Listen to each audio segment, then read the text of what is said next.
Hello and welcome to our daily English news right here on TMH with me, Delithna Dabalko. Before we move on to our headlines for today, I want to mention our third-year anniversary has finally fastly approached this weekend. For all of you who will be in the DMV area to celebrate with us, I have a few updates for you guys, and if you are traveling, make sure to adhere to these. So tomorrow will be the 14th, the beginning of our three-day event with the protest, and we'll be at Freedom Plaza will be the beginning place for this protest, where you will head on to the USAID building, and finally your final destination will be the State Department. And on Friday night, tomorrow night, will be youth night. For all of you that want to come and join and celebrate with us, please do. Just make sure you are prepared with your vaccination cards, masked up, and on Saturday morning we'll have a panel discussion. And Saturday night will be the festivities, the biggest one, with the concerts that will take place with amazing artists such as Aman, Ephraim, and many, many, many more. And last but not least, today is the first day of what Tigray Regional Council has declared the 3 days of mourning for the victims of the aerial bombings that have been taking place in the Tigray region nonstop for the past couple of weeks. And today is the first day of the 3 days of mourning. As we move on to our headlines, Tigray forces accuse the Ethiopian Prime Minister of pursuing war while feigning support for the negotiated settlement.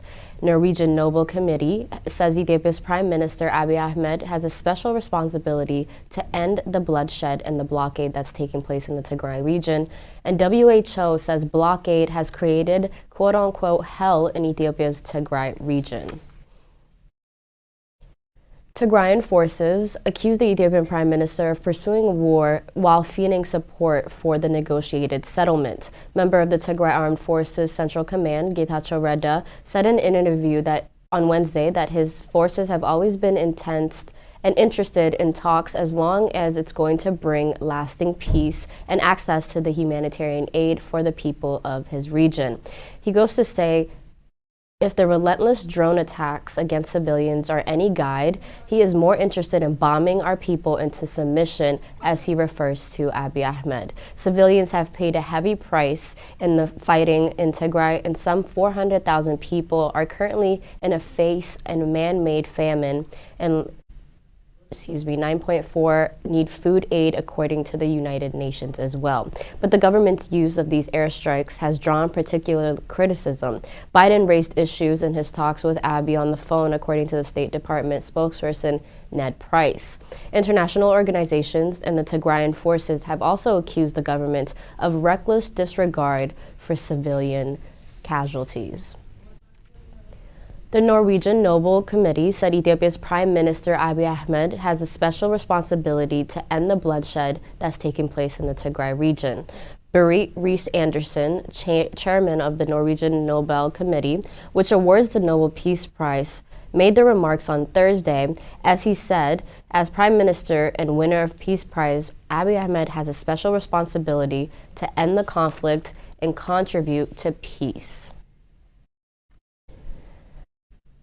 WHO chief says blockade preventing medicine and other life-saving supplies reaching Ethiopia's Tigray has created quote-unquote hell in the war-ravaged region. WHO's World Health Organization's chief Tedros Adhanom Ghebreyesus said the government's blockade on its people is an insult to humanity in all. Nowhere in the world are we witnessing hell like in Tigray.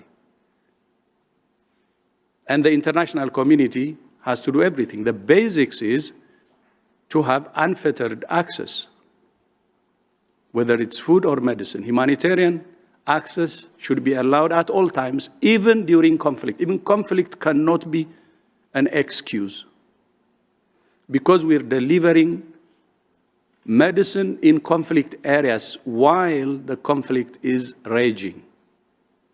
So that place cannot be different.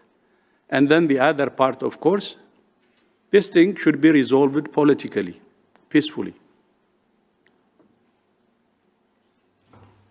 If there is a commitment to resolve it peacefully, there is a way. There is a way to resolve it peacefully and politically. And we know that just respecting the constitutional order, the Constitution, would bring this problem into a peaceful conclusion. And the most courageous choose peace. So ultimately, it's a political solution or peace, which is the answer.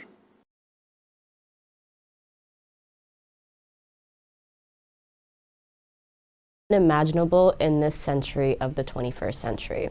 Listen to what he had to say. We're deeply concerned from WHO side. We have tried all our best, but we're blocked from sending medicines to Tigray, Ethiopia. And that's so dreadful and unimaginable during this time, 21st century, when a government is denying its own people for more than a year food and medicine and the rest to survive. Tigray is currently under blockade by the Ethiopian government, and that is preventing life-saving medicine and food from reaching millions and millions of people, including hundreds of thousands in famine-like conditions. 6.3 million people in Tigray are now facing acute food shortages and famine because of the genocidal war and humanitarian blockade that's been imposed in their region by the Ethiopian government and its allies. Human Rights Watch puts Tigray at the top of its list as the concerns as we go into this new year. The Human Rights Watch published and highlighted 3 places at the top their long list of concerns for the coming year. Ethiopia's Tigray region is 1, Myanmar is 2, and Sudan is 3. Kenneth Roth, executive director of the organization, offered criticism for Western governments, some of which promote investment deals and conduct arms sales with countries seen to violate human rights. Expressing his concerns about the situations in Tigray, he said the Ethiopian government has retained its blockade on the humanitarian assistance in at one point where there is a massive food insecurity.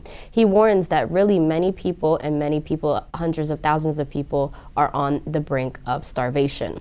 The advocacy group on Thursday released its annual report chronicling the human rights situations in roughly 100 countries, where it works from Afghanistan all the way to Zimbabwe. Our final news for today is in regards to the MSF and the lack of accountability. 6 months on, and there's still no accountability for the colleagues that have been killed in Ethiopia, and MSF says 6 months after the murder of 3 staff members in Tigray, the full circumstances of which have not been fully disclosed, and responsibility for and their killings remain extremely unclear. The 3 MSF staff on the 24th of June 2021, MSF Emergency Coordinator Maria Hernandez, Assistant Coordinator Johannes Hadlafom Reda, and driver Tedros Gabramariam were traveling in the Tigray region, northern Ethiopia, when MSF lost contact with them on the 25th of June.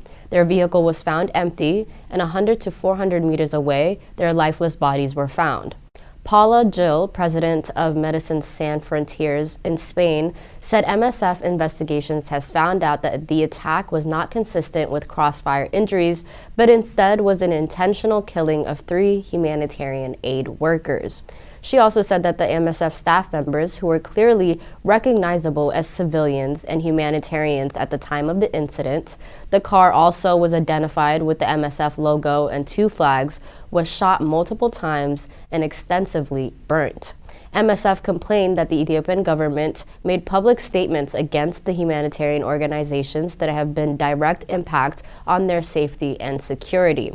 In Ethiopia, our teams have been regularly subjected to harassment, serious threats, and detentions, and MSF aid said on behalf of their organization. MSF also requested the Ethiopian government to publicly support the work of the humanitarian organizations as a crucial step into building a community acceptance, and as well as to allow it to continue providing life-saving medical work throughout the country.